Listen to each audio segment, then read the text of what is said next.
सर्दियों का सीज़न हो और गाजर का हलवा ना बने, ऐसा तो हो ही नहीं सकता।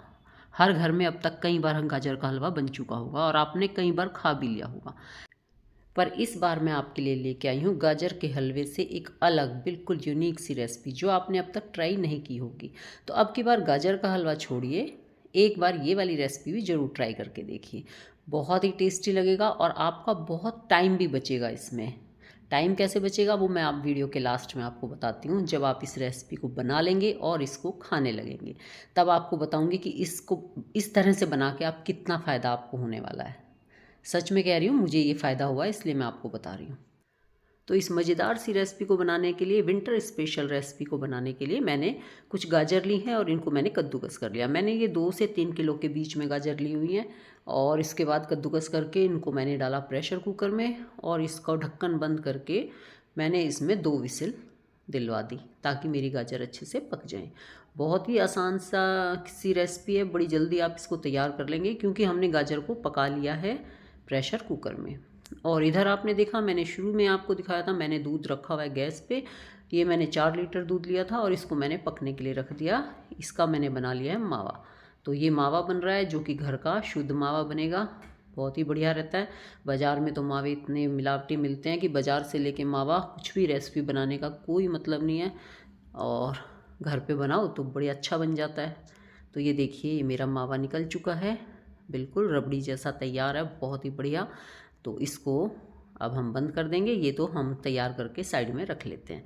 और इधर देख लेते हैं, हमारा प्रेशर कुकर खुल चुका है और इसमें जो गाजर का जूस निकल आता है उसी में ये पक जाती हैं। तो अब हम इसको सुखा लेंगे। तो ये मैंने प्रेशर कुकर में इसको अच्छे से सुखा लिया, तेज़ आंच पे इसको लगातार चलाती रही तो ये सूख गया। और अब मैं इसमें डाल देती हूँ ये मावा। सारा नहीं डालूँगी, आधा डालूँगी, आधा मावा डाला और इसको इसमें अच्छे से मिक्स कर लेंगे।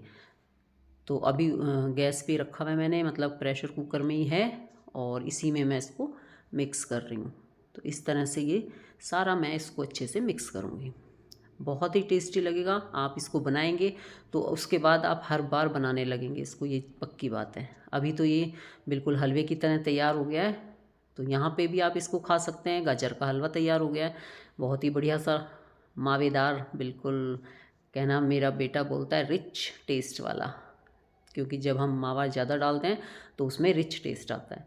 तो ये एक तरह से हमने तैयार कर लिया हलवा।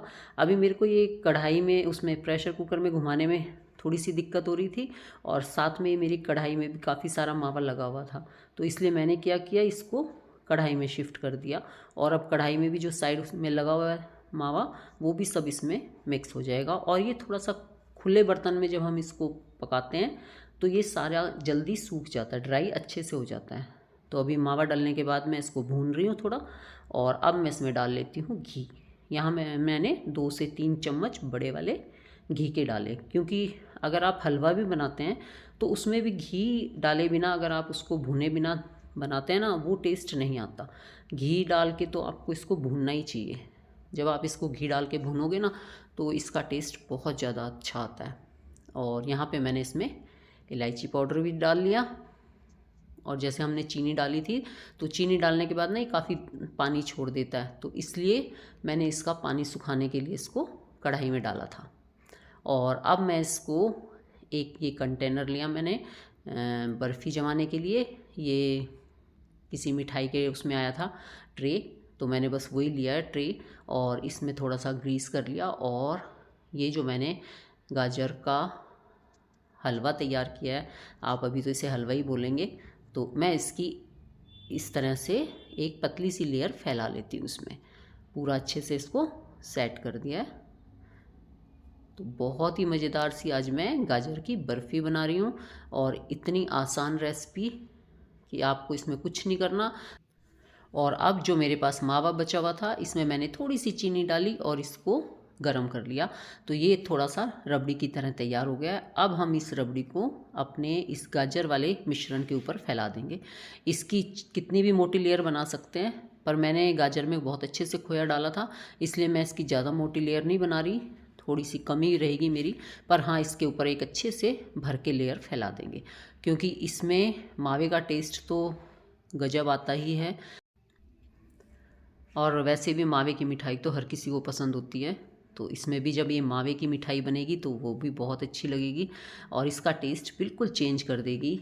जो आप अब तक हलवा सोच रहे थे उस हलवे का टेस्ट बिल्कुल चेंज हो जाएगा। तो अब ये मैंने लेयर फैला दी है, मैं साइड में से इसको थोड़ा सा ऐसे कर रही हूँ इक्वल, ताकि वो देखने में सुंदर लगे कि हमारी लेयर साफ साफ दिखाई दे रही है। अब इसके ऊपर ड्राई फ्रूट्स वगैरह कुछ डालने हैं तो डाल सकते हैं। मेरे घर में ड्राई फ्रूट अच्छे नहीं लगते गाजर के हलवे में, तो इसलिए मैंने कुछ नहीं डाला इसके ऊपर, वरना मावे में कोई भी ड्राई फ्रूट्स आप डाल सकते हैं और उसके बाद उसको फैला सकते हैं। मैंने गाजर के मिश्रण में भी कोई ड्राई फ्रूट नहीं डाला, क्योंकि गाजर के हलवे में या गाजर के इसमें मिठाई में ड्राई फ्रूट्स थोड़े से कम ही अच्छे लगते हैं मेरे घर में, तो मैं कम ही डालती हूँ। और इसके बाद फिर से ये गाजर वाला मिश्रण इस रबड़ी वाले मिश्रण के ऊपर फैला देंगे। तो इस तरह से थोड़ा धीरे धीरे फैलाया, क्योंकि अभी रबड़ी गीली थी, उसको मैंने टाइम नहीं दिया सूखने का, और बस उसके ऊपर मैंने गाजर वाला मिश्रण फैला दिया। अब इसके ऊपर या तो चांदी का वर्क लगा लें, या फिर थोड़ी सी डेकोरेशन करने के लिए मैंने ये काजू की कतरन डाली है। काजू थोड़े पतले पतले करके वो मैंने इसके ऊपर डाल दिए हैं। वैसे भी गाजर के हलवे में अगर ड्राई फ्रूट्स देखा जाए तो काजू ही ज़्यादा अच्छे लगते हैं, तो मैंने थोड़े से फैला दिए हैं। और अब इसको थोड़ा सा दबा दूंगी ताकि ये इसके अंदर सेट हो जाए। और बस अब हम इसको रख देते हैं, उठा के थोड़ी देर बाद ये सब सेट हो जाएगा। और अगर बहुत जल्दी है बनाने की तो इसको फ्रिज में रख दें। फ्रिज में 2 घंटे बाद ये 1 घंटे बाद निकाल लें। 2 घंटे तो बहुत ज़्यादा हो जाते हैं, फ्रिज में तो 10-15 मिनट में ही सेट हो जाएगा, 2 घंटे में तो बाहर ही सेट हो जाता है। और ये देखिए देखने में भी कितना अच्छा लग रहा है। अब मैं इसको हटा के देखती हूँ, बाहर ही रखा हुआ था, 1-1.5 घंटा हुआ है, खाने पे कंट्रोल नहीं था तो काटने के लिए आ गई मैं।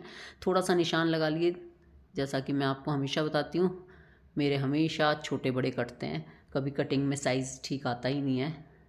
तो थोड़ा सा निशान लगाया, ट्राई किया और फिर इसकी कटिंग कर ली। अभी तो ये बिल्कुल सॉफ्ट है, बहुत ही बढ़िया सी, खाने में मज़े आ जाते हैं अगर आप इस तरह से बनाएंगे ना। मेहमानों के आगे भी अगर ये बना के रखते हैं तो वो भी ज़रूर पूछेंगे ये कैसे बनाई, बहुत अच्छा टेस्ट आ रहा है। और ये मेरे साथ भी ऐसा हुआ है, इसलिए मैं भी आपको बता रही हूँ कि ऐसा होता है। और ये देखिए, को दिखाती हूँ कितना बढ़िया लग रहा है देखने में। 3 कलर की बन गई, रेड, वाइट एंड रेड। भाई देखने में मुझे तो बहुत अच्छी लग रही थी और खाने में भी बहुत टेस्टी थी। और मुझे पता है कि आप लोग भी अगर इसे बनाएंगे ना इस तरह से तो आपको भी बहुत अच्छी लगेगी। तो इस तरह से अब हम इसको सब निकाल लेते हैं। और ये दिखाई तो दे रहा है आपको भी कि कितने अच्छे से इसमें लाइनें आ रही हैं। और अब हम इसको पीस निकालते हैं। थोड़ा सा इतनी सॉफ्ट है कि थोड़े से ध्यान से निकालेंगे, बाद में तो ये थोड़ी देर बाद तो बिल्कुल अच्छे से सेट हो जाता है। पता ही है आपको कि मावा हम कितना भी पतला निकालें, थोड़ी देर बाद वो अच्छे से सेट हो जाता है। और अब मैं आपको इसको निकाल के दिखा देती हूँ। और इसमें कितना अच्छा टेस्ट आएगा ये तो आपको बनाने के बाद ही पता चलेगा। अभी सीज़न है तो इसको एक बार तो आप ज़रूर ट्राई करना, इस वाली मिठाई को इस तरीके से बना के देखना। और देखने में भी अच्छी लगेगी और खाने में भी। मेरे घर में तो जिसको भी मैंने खिलाया सबको बहुत ज़्यादा पसंद आई है। और इसमें तो कोई डाउट है ही नहीं कि आपके घर में भी सबको पसंद आएगी। तो इस तरह से मैं इसके सारे पीस निकाल लेती हूँ। तो क्यों ना गाजर के हलवे को इस बार नए रूप में बना के खाया जाए। तो आप लोग इस तरह से बना के ट्राई करके देखना। और हम मैंने आपको शुरू में बोला था कि ऐसा बनाने से आपको फ़ायदा भी होने वाला है। तो वो फ़ायदा ये है कि अगर आप इसको बर्फ़ी की तरह सेट कर लेते हैं तो आप बार बार हलवा गर्म करने की मुसीबत से बच जाएंगे। आपने देखा होगा कि जब भी हमें गाजर का हलवा खाना होता है तो सर्दियों में हमें उसे बार बार गर्म करना पड़ता है। और यहाँ पे अगर आपने इसको मिठाई की तरह बना लिया तो आपको हलवा बार बार गर्म नहीं करना पड़ेगा। कोई मेहमान आया हो तो भी आप ये बर्फ़ी के पीस रख सकते हैं और वो लोग भी बर्फ़ी इंजॉय करेंगे। और आपको हलवा गर्म नहीं करना पड़ेगा। और जब आप हलवा गर्म नहीं करेंगे तो आपको छोटे छोटे बर्तनों में डालना नहीं पड़ेगा, आपका एक ट्रे से ही काम चल जाएगा। आप ट्रे में या सर्विंग बाउल में मिठाई रखेंगे और आपका उसी से काम चल जाएगा। तो हुआ ना डबल फ़ायदा। तो ये बहुत बड़ा फ़ायदा हो जाता है, सच मानिए।